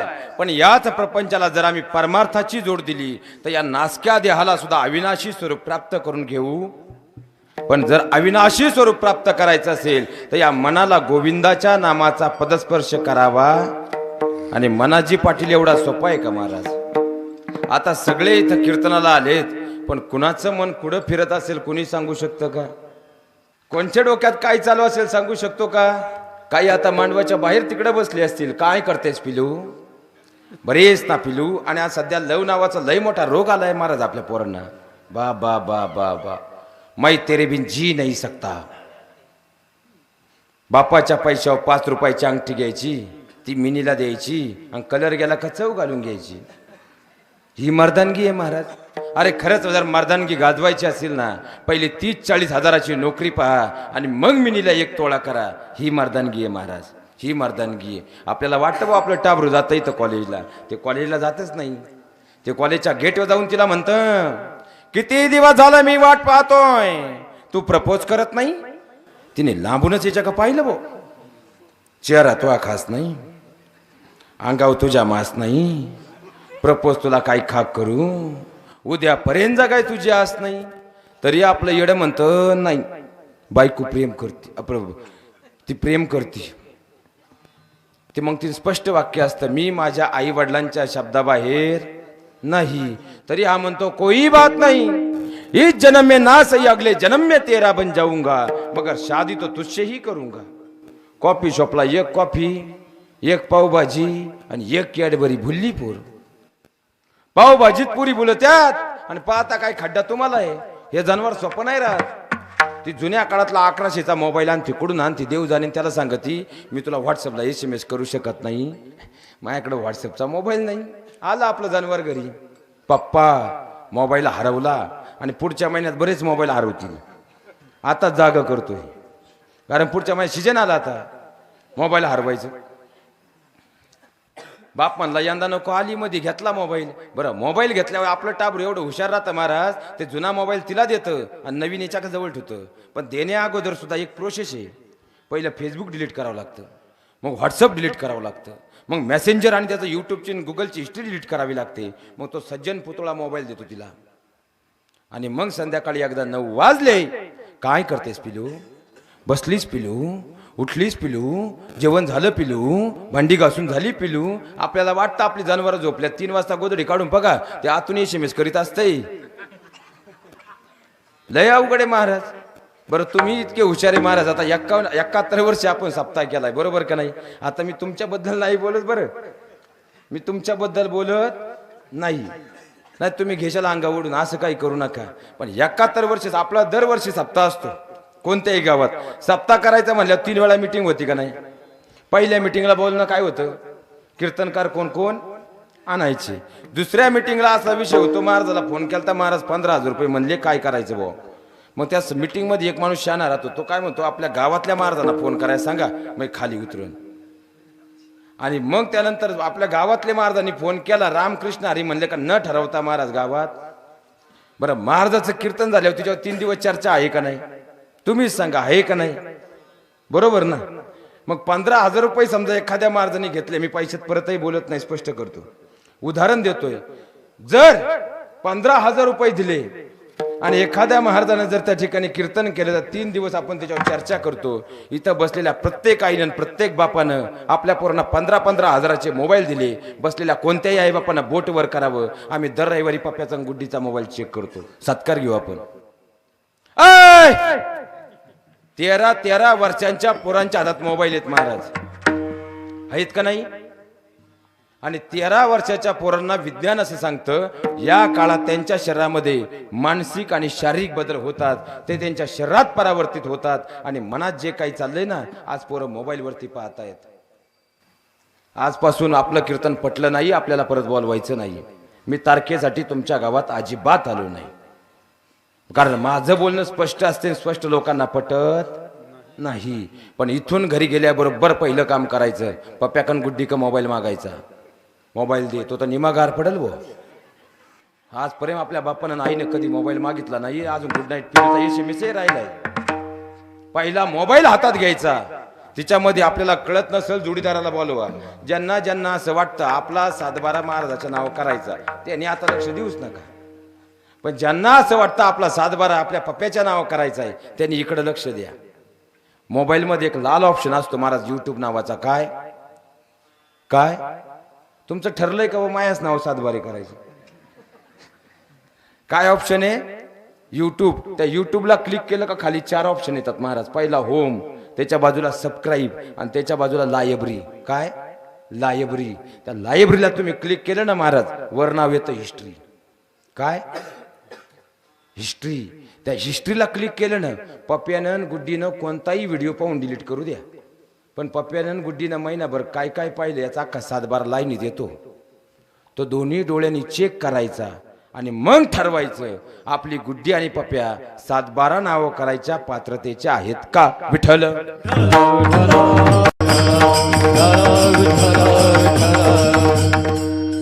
लय अवघड झालं महाराज. अहो आईच्या शेजारी पोरगी झोपायला आहे ना, आईच्या उशीत मोबाईल आहे तरी आईला माहित नाही. रातच्या 1:30 वाजता उशीच लागली बा, पाळी पिवळी उन्हाचा आहे. बाप म्हणला बानामती गेली, काय कोणी करावं. पहाट 5 पर्यंत काठी घेऊनच उशीत आलीत होता. शेवटी 5 वाजता म्हणला होईल ते होईल, हात घातला आणि मग तो सालडा मोबाईल बाहेर काढला. पहाट 5 वाजता पोर रिपीट केली. तरी दुसऱ्या दिवशी कॉलेजला गेले, म्हणले आता नको बोलाय मारलं. त्यांनी रिंगटोनही शोधून आणली. आवला दिना रिंगटोनही कुठून सापडत्यात महाराज. त्यांनी रिंगटोन लावली, प्यारे किया कोई चोरी नाही की, चुप चुप क्या ये भरना क्या न प्यारे किया तो डरना क्या. तिचा भाऊ म्हणला हा असा जाग्यावर यायचाच नाही. दांडकं घेऊन गेला कॉलेजवर. त्यांनी परत रिंगटोन बदलली, मी पाटला चालू काही बी करील मी पाटला चालू. शेवटी लग्नच 3 झालं तरी रातभर रिंगटोन ऐकत बसला. मुबारक हो तुमको शादी तुम्हारी, सदा खुश रहो तुम दुआ है हमारी. लय अवघड झाले महाराज. काय यांचं प्रेम आहे? काय प्रेम करतोय? पुरीचा बाप पुढून आला त्यांना घाम फुटतोय. काय प्रेम आहे यांचं महाराज? प्रेम करू नये अशा मताचा मी नाही, पण भंगार भुंगार प्रेम वाढलं महाराज. भंगार भुंगार. गावात भंगारवाला आला, कॅरेज मोकळं होतं, त्याने गावात आवाज टाकला, भंगारवाले. ती भंगारवती बसली कॅरेजून गेली. गौंडी आला, गौंडी. त्याला बंगल्याचं काम दिलं, 3च थर टाकलं बो त्यांनी. 4थ्या थराला माय काय पाहता घरातली इटच घेऊन गेला तुमच्या. लय अवघड आहे महाराज. बरं आता पुरी हुशार झाल्या, बाप ऐकते नाही. तुम्ही साध्या चालीची नाही राहिली महाराज. तुम्ही सोपे नाही बा बा बा. तुम्ही अहो तुम्ही आता पोराचं आता लग्न सीजन चालू झालं. आता आपण पोराचं कर्तृत्व पाहत नवऱ्या मुलाचं कर्तृत्व पाहणं सोडून दिलं महाराज. आता त्याच्या बापाची संपत्ती पाहायला लागलो आम्ही. त्यांचा बंगला बंगला बंगला 4 एकर इकली तवा बांधला. 4 व्हीलर आहे त्यांच्याकडे, 4 व्हीलर. 5 लाखाच्या गाडीवर 8 लाख कर्ज येड्या. आणि बसलेल्या महाराज तुम्हाला विनोद जर वाटत असेल, बसलेल्या कुणीही सांगावं की खऱ्या अर्थानं माझी पोर मी पोराच्या बापाची श्रीमंती पाहून दिली. करोडो रुपये त्यांच्या जवळ आहेत, पण आमची पोरगी सुखी आहे. वाक्य काळजात करून घ्या महाराज. जेवढी मोठी पार्टी तेवढी सरळ नाहीत कार्टी. ज्यांनी ज्यांनी पोराच्या बापाची संपत्ती पाहून पोरी दिल्यात ना, पोरगी सोन्याच्या ताटात जेवतीये, अंतकरणातून दुःखी आहे. आणि ज्यांनी मुलाचं कर्तृत्व पाहून पोरी दिल्यात ना, मुलगी झोपडीत राहते पण आनंदानं आणि सुखानं जगते महाराज. वास्तव आहे, वास्तव आहे. अहो खऱ्या अर्थानं बरं पोरी त्याच्यामुळे हुशार झाल्या. ते म्हणतात आता बापही आपला ऐकत नाही. एक तर आली आता 8-10 दिवसही झाले, कारण आम्हाला आता लोक बोलतात महाराज. आता फक्त कांदा पोह्याची सिस्टम बदलली. आता फक्त पोहे दिले जातात, कांदा टाकलाच जात नाही महाराज. आता कांदा घ्यायजोगाच राहिला नाही. कांदा टाकतीच नाही. बरं पोरग हा म्हणेल, पोरगी हा म्हणेल, भरोसा नाही. हा का कांदा 100 रुपयाचा वाया जायचा, नुसतेच पोहे. लय अवघड आहे महाराज. काही ठिकाणी तर मुळा ठासून टाकी त्यात खा. लय अवघड झालं. बरं आता महाराज अशी अवस्था आहे, पुरी हुशार झाल्या. एका पुरीनं तर डोकं लावलं. आता 8 दिवस नाही झाले, पोरग पाहिलं आले. बाप म्हणला पोरग ठीक आहे, तो पाहिलं आता ठीक आहे बो, काळानुसार परिस्थिती बदलली, पण पोरग चांगलं आहे ना. म्हणली पप्पा काय सांगू तुम्हाला, तुम्ही नेव्ही मर्चंट ऐकले का? Navy merchant. बाप म्हणला ते लय मोठं खाता आलं. मग तसाचे त्यांचा लय मोठा बिझनेस आहे. म्हणलं बाप म्हणला काय बिझनेस आहे? ती म्हणली तुम्हाला माहिती आहे का, त्यांचा लय मोठा बिझनेस आहे, स्क्रॅप मर्चंटचा बिझनेस आहे, स्क्रॅप मर्चंट. बाप म्हणला नेव्ही मर्चंट ऐकले भाऊ? आता हे नेव्ही मर्चंट सारखंच मोठं काहीतरी असं स्क्रॅप मर्चंट. बापानं 8 लाख रुपये खर्च करून पोरीचं लग्न केलं आणि 8च दिवस गेले. घरीच बसलं होतं जेवत आणि बाहेरून आवाज आला बा भंगारवाले. बाप म्हणला आवाज तर जावाय सारखाच येतोय भाऊ, पण जावाई तर आपण स्क्रॅप मर्चंट वाल्याला दिलाय. तो बाहेर येऊन डोकावलं त्याचा जावई सायकल भंगारवाला घेऊन आला होता. तो म्हणला जावई बापू तुम्ही आता फसवलं. तो म्हणला काय फसवलं? स्क्रॅप मर्चंट म्हणजे काय? बाप म्हणला काय माहिती बुवा निवी मर्चंट सारखं असं. अरे म्हणला भंगारवाले. लय अवघड आहे महाराज, लय अवघड आहे. बरं तुम्ही एवढे हुशार आहे महाराज, पोराच्या बापाचं कर्तृत्व पाहता. तुम्हाला नोकरीवाला लागतो. हा इकडं जरा तुमच्याकडे पहिलं पाहू. तुम्हाला नोकरीवाला लागतो. जिला बापाच्या घरी दुधाचा चहा मिळत नाही ती सुद्धा म्हणती नवरा पाहिजे करोडपती. तुला फ्लॅटवाला लागतो. तूही सोपी नाही ना. तुला 12वीला त्याचा दिवस लावला तो. पडले 45% तुला नवरा 50,000 लागतो. बरं ठीक आहे तुला 50,000 नोकराही लागू दे भाऊ, काय हरकत नाही, आमचं काही म्हणणं नाही. आम्ही आमची कुठेही सोडू, तुम्ही काळजीच करू नका. पण एक सांगा, तुम्हाला जर नोकरीवाला नवरा पाहिजे, तुम्हाला जर फ्लॅटवाला नवरा पाहिजे, तर 7-12 पाहिल्याशिवाय तुम्ही पोर का देत नाही? ए आया हो, तुम्हाला नोकरी कशी असू पण पहिला 7-12 लागतोच का? काम तर कराय तुझी पोर तयार नाही. तिला निम्मा दिवस तर फेरन लवली लावायला जातोय. मग 7-12 काय लागत तुम्हाला? कारण तुम्हालाही माहिती उद्या नोकरी गेली तर ती काळी आई त्याला उपाशी मारणार नाही. मग इथं एकच विचार करा माझ्या आयांनो, जर ती काळी आई त्याला उपाशी मारणार नाही तर काळ्या आईचं सेवा करणार माझं शेतकऱ्याचं पोरग तुमच्या पोरीला उपाशी मारेल का? आणि पोरींनो तुम्हाला एकच विनंती करतो, मी तुमच्या मताच्या विरोधी अजिबात नाही. तुम्ही लग्न करताना नवरा नक्की करोडपती पहा, नक्कीच पहा. फक्त तो करोडपती पैशानं पाहू नका, तो ज्ञानानं करोडपती पहा. एक दिवस अब्जाधीश झाल्याशिवाय राहणार नाही, अब्जाधीश झाल्याशिवाय राहणार नाही. अहो खऱ्या अर्थानं तुम्हाला महाराज असं वाटतं, पण हे ITI वाल्या पोरांना जेवढं मार्केट आहे ना, एवढं डिग्री डिप्लोमावाल्यानं नाही. आपण फुकाटचा पैसा लावलाय डिग्री डिप्लोमाला. काय नाही काय नाही, डिप्लोमा केला ना 8,000 बसत आहे. चाकणला दिले पाठवून, बाप सांगतो इकून तुला काय लागल ते पाठवतो, येऊ नको बुवा, आल्यावर लग्न होणारच नाही, मोसोबाला सोडावा लागल तो. डिग्री झाली, डिग्री 11,000 पगार आहे आणि डिप्लोमावाल्याला 8,000 पगार आहे. आणि ITI वालं काय कमीत आहे? वेल्डरचं गणित एका वाक्यात सांगतो. वेल्डर पोरग पाहिलं आलं तर आई म्हणली नको हात काळं करतोय ते. काय पाहिलं तुम्ही? वेल्डरचं गणित एका वाक्यात ऐका महाराज. वेल्डरचं गणित 270 रुपयाला रॉडचा पुडा आहे. किती? A1 क्वालिटीचा घेतला तर बरोबर ना. आणि दुसरी क्वालिटी आहे मॅगजीची, त्याची काय किंमत आहे? 240 रुपये. आता एका पुड्यामध्ये 90 काडी. आता त्यांचाही ऊसतोडी आल्यापासून धंदा तिची चालायला लागलाय. लावाक लाव जोड टॉली. पण एक काडी जाळली का 30 रुपये मोकळ्या मोकळ्या कमीत होतो. आता 30 गुणिले 90 किती झाले? 2700 रुपये झाले ना. 700 वरचा खर्च पकडला. एक पुडा त्या किती कमवला? 2,000 रुपये कमवले त्यांनी. तुम्हाला बिल्डिंग चालत नाही. पतपिढीत का असं नाही, पतपिढीत चिटकून राही. 3,000 पगार आहे त्याला, चिटकून राही तिथं, फक्त चिटकून राही. 8 वर्ष झाले 3,000च्या पगारच पुढे जाईनी भाऊ. मॅनेजरही हुशार राहतात महाराज, ते म्हणतात राय पगार वाढेल. शाखा वाढत गेल्या पण नोट काय वाढली. आणि याला एकच काम, गावात अहवाल चिटकव. बरं तोही 9:30च्या पुढे जातो, त्यालाही लाज वाटते. 10च्या पुढे अहवाल चिटकितो, नाही तर बॅनर लावतो. दुसरा काय धंदा करतोय महाराज? शेती काळी आईची सेवा करणार आजही आमचं पोरग. पोरीला फसवित नाही ना. तुमच्यातले काही राहतात महाराज, डिग्री डिप्लोमाला पोर करायचं आणि त्याला तिकडे द्यायचं 6,000 पाठवून. अख्या गावात बाबाटा आपलं पोरग परमनंट झालं. शेजारी विचार करतो चाम्मा आधी मला 99% मार्क पडले आणि याला 45% मार्क होते, अजून माझी अगरबत्ती कुठंच लागाना बो. हा परमनंट झालाच कसा? बरं त्यांनी कोणाला तरी गंडा घातला, लगीन केलं पुरीचं. 6 महिने गेले. संध्याकाळी 6:30ला गावात आलं बा छोटा हत्ती. एकाने डुकून पाहिलं मागं काय भांडी, आणि पुढे डुकून पाहिलं ड्रायव्हर. त्याच्या बायकोला हा बसेल आणि त्याच्या बायकोला त्याची बायको. म्हणलं काय झालं रे? कंपनी अंबरनाथला गेली. लय अवघडे महाराज. काय झाले आम्हाला? आमचं आपण मूळ पदावर येऊ. मन या विषयावर आपण होतो. मन कुठं असेल कोणी सांगू शकत नाही. मग मन जर ताब्यात येईल त्याच वेळी खऱ्या अर्थाने या मनाला गोविंदाच्या नामाचा पदस्पर्श जोडता येईल. आणि जोपर्यंत या मनाला गोविंदाच्या नामाचा स्पर्श जोडला जात नाही तोपर्यंत या देहाला अविनाशी स्वरूप प्राप्त होणार नाही. मग सोपं करून सांगतो, तुमचं पोरग बिघडलं, तुम्ही तुमच्या मुलाला दोष देता का त्याच्या मित्रांना दोष देता? मित्रांना. आपल्या लेकराला आपण देतच नाही, त्याच्या मित्रांना. मग तुम्ही उपाय काय करता? तुम्ही त्याचे सगळे मित्र त्याच्यापासून तोडता, त्याला एकटं पाडता, कारण तुम्हाला माहिती त्याला एकटं पाडलं हा जागेवर येईल. तसा मनाजी पाटील सुद्धा जर ताब्यात घ्यायचा असेल तो ही 6 मित्रांवर जीवा उड्या मारतोय महाराज. याचे हे 6 मित्र जोपर्यंत बाजूला करत नाही मनाजी पाटील ताब्यात येणार नाही.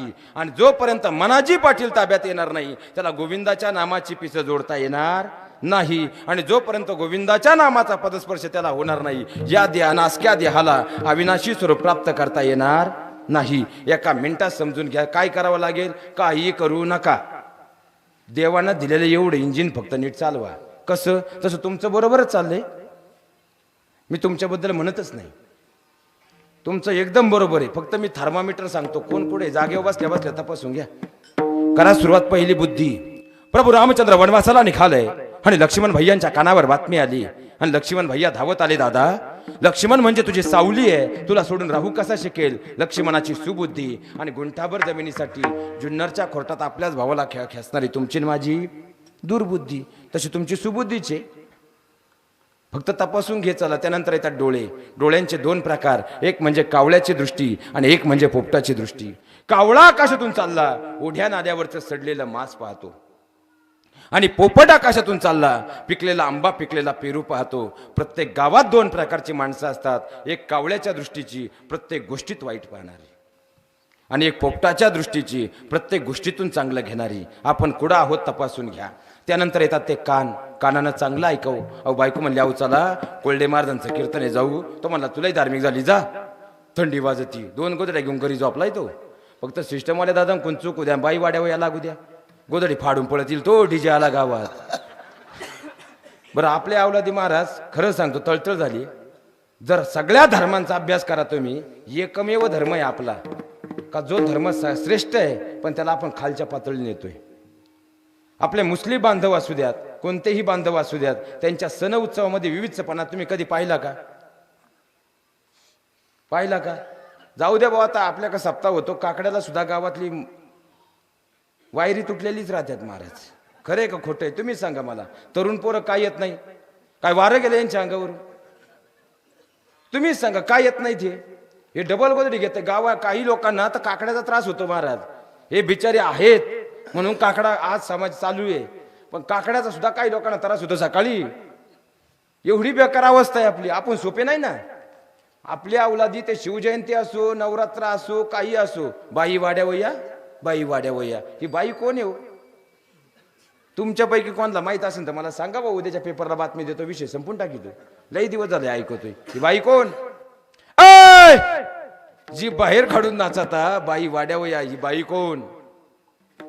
जिच्या गर्भात मी 9 महिने 9 दिवस राहिलो, जिच्या गर्भात मी लात मारली तर जिनं आनंदानं पोटावरून हात फिरवला ती आई एक बाईच आहे. लहानपणी मी जिच्या बरोबर खेळलो बागडलो, जिनं आनंदानं तिच्या हातातली चॉकलेट दिली ती बहीण सुद्धा एक बाईच आहे. जिच्या मांडीवरती मी झोपून शांतपणे अनेक ज्ञानसंपन्न गोष्टी ऐकून ज्ञानानं समृद्ध झालो, तुमच्या माझ्या घरातली आजी सुद्धा एक बाईच आहे. शाळेत गेल्यानंतर जिनं अ ब क ड शिकवलं ती शिक्षिका सुद्धा एक बाईच आहे. जिनं तुमच्या माझ्या जीवनाला स्वाभिमान प्राप्त करून दिला, तुमच्या माझ्या घरातली बायको सुद्धा एक बाईच आहे. आणि तुम्ही कितीही टेन्शन मध्ये असा, जिचा चेहरा पाहिल्यावर आनंदून जाता, तुमच्या माझ्या घरातली मुलगी सुद्धा एक बाईच आहे. आणि आपल्या देशाची प्रतिज्ञा काय? भारत माझा देश आहे, सारे भारतीय माझे बांधव आहेत. मग या देशातल्या सगळ्या मुली आमच्या कोण? बहिणी. मग वाड्यावर कुणाला बोलवतोय आम्ही? आमच्याच बहिणीला. आणि आता वराती तर पूर्णाचं ती महाराज आणि आई 500ची वळणी टाकी ती. बरं आमच्यासारखं बोलायला गेले आई काय म्हणते? माझी गुड्डी ताल धरते. महाराजांचं काय जातं? आमचं काही जात नाही, पण एक दिवस गुड्डीच हातातून जायला नको म्हणून सांगण्याचा प्रयत्न आहे, म्हणून सांगण्याचा प्रयत्न आहे. महाराज एक वाक्य कळकळीनं बोलतो, आम्हाला तुम्हाला वाईट बोलून काही मिळत नाही हो. आम्ही तुमच्या समोर आलो, 4 गोष्टी चांगल्या बोललो ना, तुम्ही फार चांगलं म्हणणार, पण आम्ही तुमच्या मर्मावर जर बोट ठेवलं ना, तुम्ही आम्हाला वाईट ठरून मोकळे होणार. आम्हाला त्या गोष्टीचा फरक पडत नाही. पण एक गोष्ट तुम्हाला सांगू, आता फार नाही पुण्यातला घडलेला प्रसंग आहे.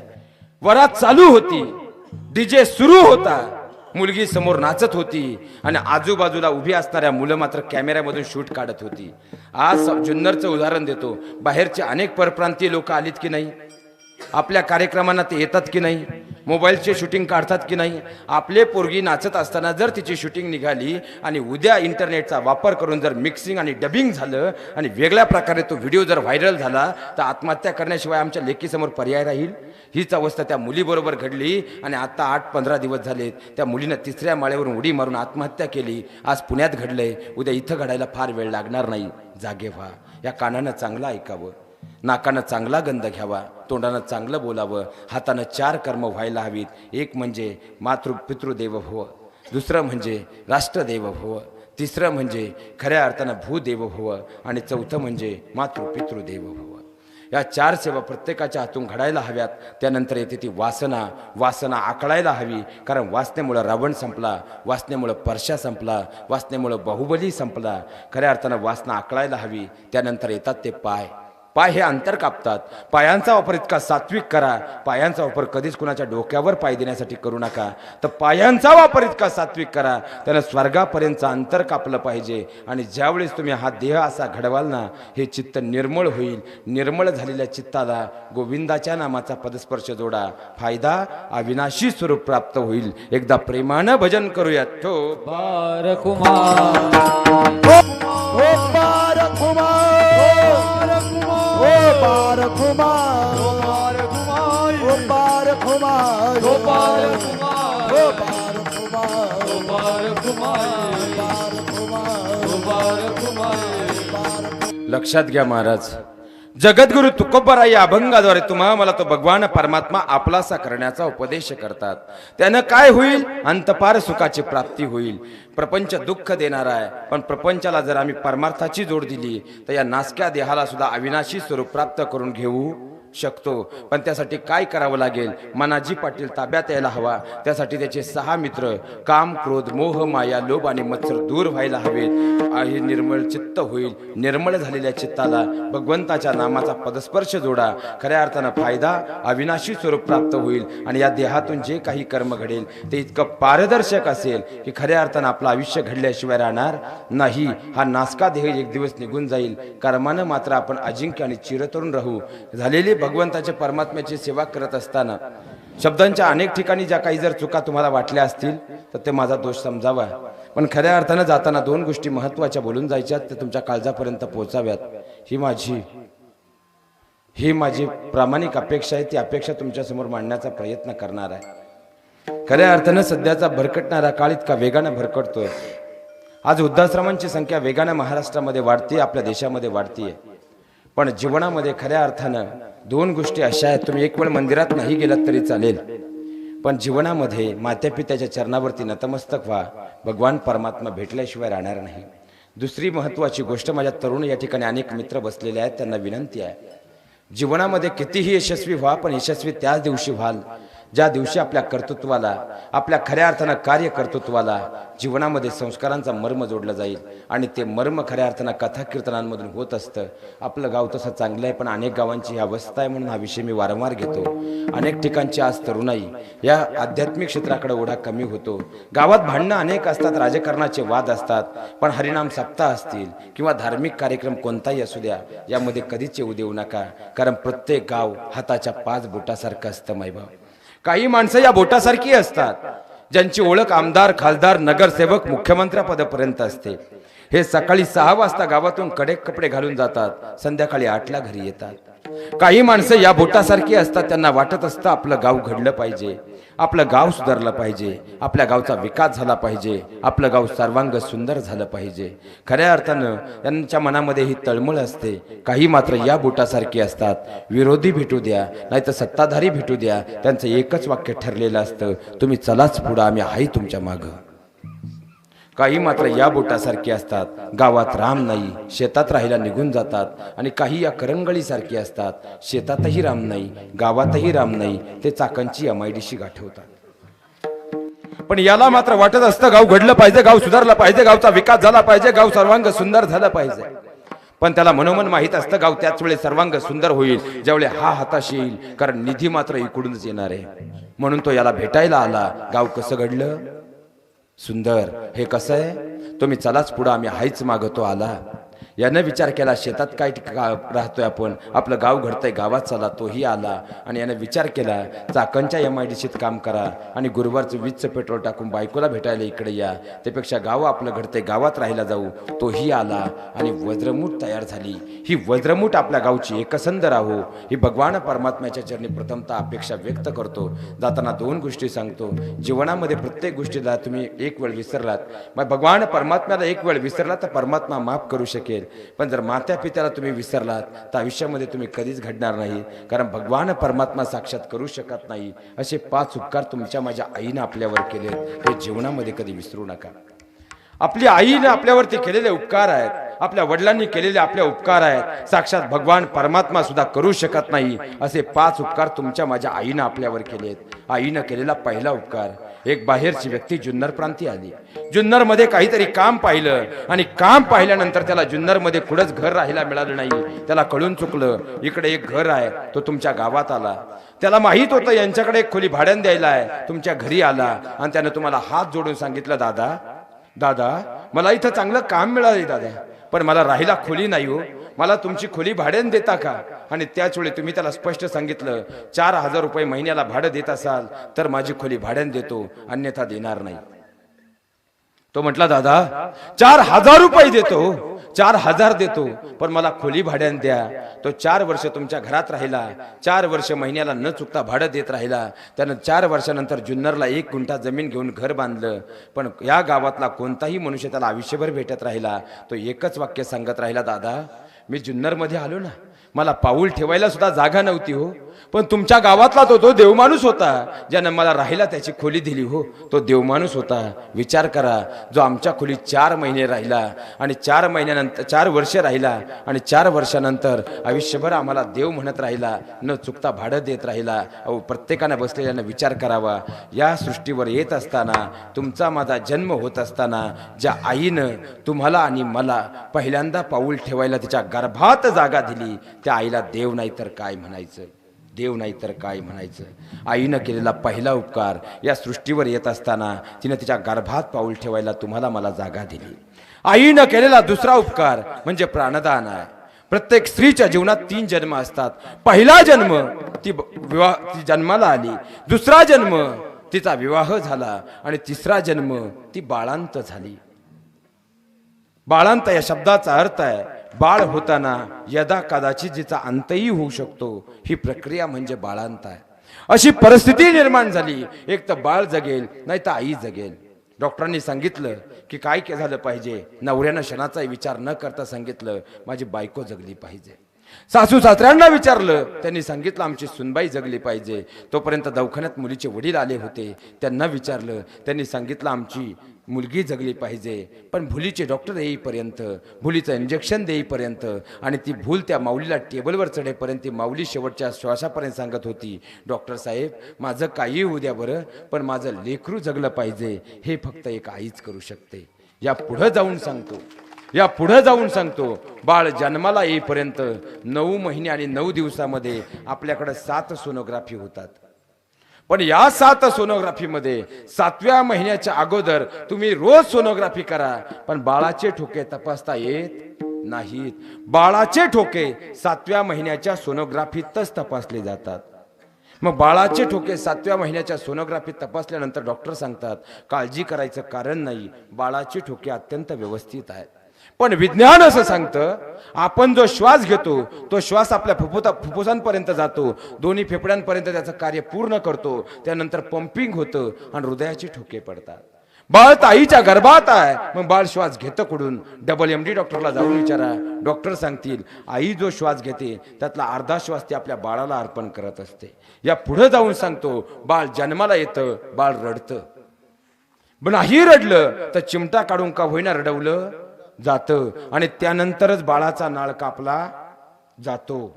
बाळ जर त्या अगोदर, बाळ रडण्या अगोदर बाळाचा नाळ कापला ना, बाळ 3 सेकंदात जागेवर गतप्राण होतं, म्हणजे मरतं. याचं कारण असं आहे, बाळ आईच्या गर्भात असतं त्यावेळी त्याच्या डाव्या बाजूचं फुफ्फुस चालू असतं आणि उजव्या बाजूचं जे फुफ्फुस आहे कोरकट्ट असतं. बाळ ज्यावेळी जन्माला येतं आणि बाळ पहिल्यांदा रडतं त्यावेळी ते पहिला श्वास घेतं आणि त्याच्या उजव्या बाळच्या फुफ्फुसाचं पंपिंग सुरू होते, दोन्ही झडपा व्यवस्थित सुरू होतात आणि त्यानंतर MSCBशी म्हणजे आईशी असणारा नाळ कापला जातो, बाळाला जीवदान मिळतं. आईनं केलेलं दुसरं दान प्राणदान आहे, आईनं केलेलं तिसरं दान रक्तदान आहे. एखादा म्हणेल रक्तदान काय मोठी गोष्ट आहे. अहो तुम्ही रक्त त्यालाच देऊ शकता ज्याच्या शरीरात अगोदरचं रक्त आहे. तुम्ही रक्त त्यालाच देऊ शकता ज्याबरोबर तुमचा ब्लड ग्रुप मॅच होतो. विज्ञानाने एवढी प्रगती केली, विज्ञानाला एक शोध आजपर्यंत लागलाच नाही. आईचा ब्लड ग्रुप कोणताही असू द्या आणि बाळाचा ब्लड ग्रुप कोणताही असू द्या, आईचं रक्त बाळाला आणि बाळाचं रक्त आईला चालतं. विज्ञानाला न उलगडलेलं कोड आहे. अहो तुम्ही रक्त ज्याला दिलत ना त्याच्या शरीरात अगोदर रक्ताचा एक तरी थेंब होता. आपल्या आईनं या शरीरातला पहिला रक्ताचा थेंब दिलाय. आईनं केलेलं तिसरं दान रक्तदान आहे आणि आईनं केलेलं चौथं दान अस्थिदान. दोन भावांमध्ये वाद झाले तर आम्ही हाडांच्या बळावर बोलतो, दोन मित्रांमध्ये वाद झाले तर आम्ही हाडांच्या बळावर बोलतो. पण ज्या हाडांच्या बळावर आम्ही बोलतोय ना, आमच्या आईनं स्वतःच्या हाडाचं पाणी केलं आणि तुमच्या माझ्या शरीरातली हाडं बनवली. अहो आम्ही 60 वर्षाचे झालो तरी केस काळी करतो, जन्मापासून मृत्यूपर्यंत 1.5 टन चेहऱ्याला मेकअप करतो. पण शेवटची वेळ ते अग्नी डाग दिला जातो त्यावेळी सजवलेला चेहरा राहत नाहीत. सजवलेली जे चेहरा होता तो तर राहत नाही, पण डाय केलेली केस सुद्धा राहत नाहीत. राहतात ती फक्त हाडं, कारण ती आमच्या आईनं आम्हाला दिलीत. आईनं हाडं नाही दिली, ती मजबूत होण्यासाठी दुधावाटे कॅल्शियम सुद्धा दिलं. अहो खऱ्या अर्थानं जर आजही लोखंड मातीत टाका 2 वर्षात गंजून जाईल, पण आजही लाखो वर्षापूर्वीचे मानवी हाडांचे अवशेष जसेच्या तसे सापडतात. ही माती सुद्धा मातेनं दिलेल्या हाडांची माती करू शकत नाही. मातृत्वाचा चौथा सगळ्यात मोठा उपकार आहे आणि 5वा उपकार 5वं दान. पण ते दान सांगण्यापूर्वी इथं बसलेल्या प्रत्येक आईच्या चरणाला मी प्रथमतः स्पर्श करणार आहे.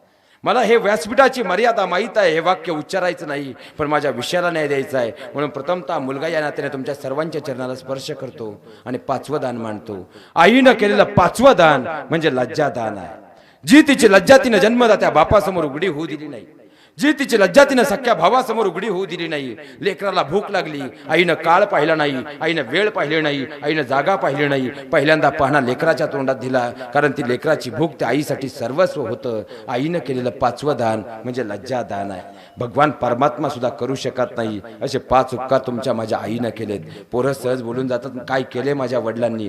कुणाला जर वाटत असेल मागं रस्त्याचं काम चालू आहे, 3-4 कुटुंब त्या ठिकाणी आहेत, दिवसभर दगडी फोडतायत आणि त्यांची 5-5 वर्षाची लेकरं दिवसभर ती टोकरी डोक्यावर घेऊन रस्त्यावर खडे नेऊन टाकतायत. त्या मुलांचं वय पहा, आपलं वय आठवा, कळून चुकेल आपल्या मात्या पित्याने आपल्यासाठी काय केल्यात. खऱ्या अर्थानं ही आपली दैवत आहेत, त्यांच्या सेवा करायला हवी, निर्मळ चित्तानं कर्म करायला हवं. अहो छत्रपती शिवराय अनंतात विलीन झाले, 389 वर्ष उलटून गेली, पण आजही शिवरायांचं नाव घेतलं की खऱ्या अर्थानं प्रत्येकाचा ऊर भरून आल्याशिवाय राहत नाही.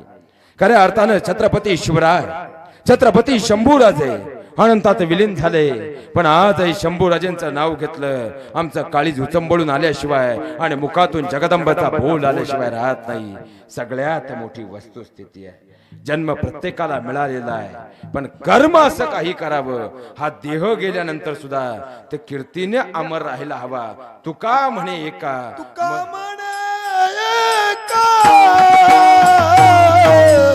मरणची सरे, तुका म्हणे एका मरणची सरे. मने एका मरणाची सरे,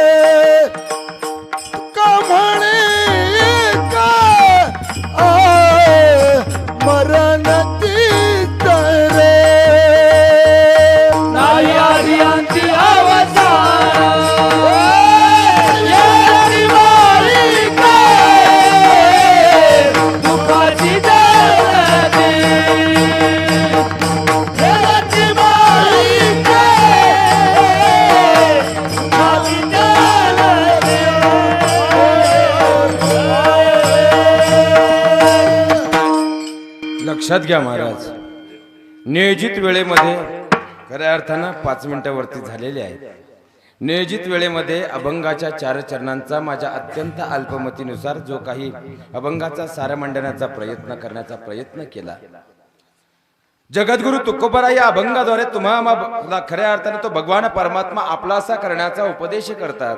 कारण त्यांना अंतपार सुखाची प्राप्ती होईल. प्रपंच दुःख देणारा आहे, पण त्या प्रपंचाला जर परमार्थाची जोड दिली तर या नासक्या देहाला सुद्धा आम्ही अविनाशी स्वरूप प्राप्त करून घेऊ शकतो. त्यासाठी काय करावं लागेल? मनाला गोविंदाच्या नामाचं वेड लावावं लागेल. पण ते करण्यासाठी पहिल्यांदा मन ताब्यात येण्यासाठी आमची खऱ्या अर्थाने इंद्रियांवरती म्हणजे काम, क्रोध, मोह, माया, लोभ, मत्सर यावर सत्ता प्रस्थापित करावी लागेल. मनाजी पाटील जर ताब्यात आला, त्याला एक छंदी नाम म्हणजे गोविंदाचं नाम जोडा. खऱ्या अर्थानं या नासक्या देहाला सुद्धा जे काही कर्म होईल इतकं प्रारदर्शक आणि प्रामाणिक असेल की या देह गेल्यानंतर सुद्धा त्याची कीर्ती आजरामर राहील. तुका म्हणे एका मरणेची सरे, उत्तमची उरे कीर्ती मागे. मागे बसलेल्या तरुण वर्गाला हात जोडून एक विनंती आहे की सध्या 10वीच्या परीक्षा, 12वीच्या परीक्षा समोर आलेल्या आहेत. तुमच्या अभ्यासाचे दिवस आहेत. आजच्या अभंगातून घरी जाताना एकच गोष्ट प्रामाणिकपणे घेऊन जा.